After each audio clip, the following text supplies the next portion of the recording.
Solve this exponential equation for x. In this equation, you can see an expression with x in this exponent and in this exponent. In order to solve the equation, you need to remove the x terms from each exponent, combine them, and then solve for x.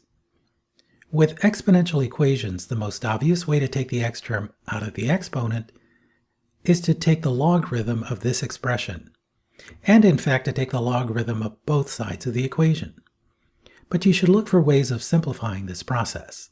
Here's how.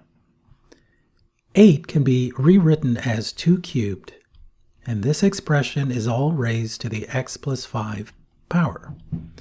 So that changes the equation to 2 to the 2x plus 1 power equals 2 cubed, all raised to the x plus 5 power.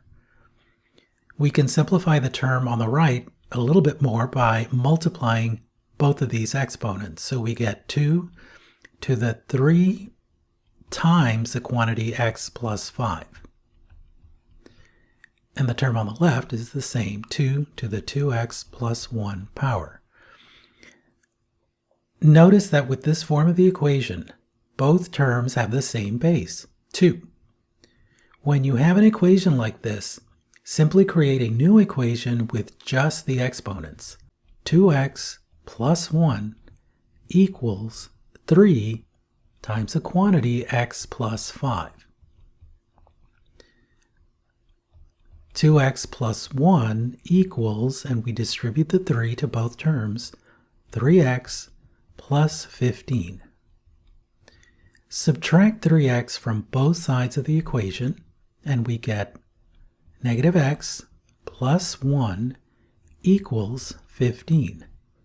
Now we subtract 1 from both sides of the equation, and we get negative x equals 14. Finally, we get x equals negative 14. When solving exponential equations, look for ways of rewriting expressions so that they have a common base. When you do that, you can write a new equation using just the exponents.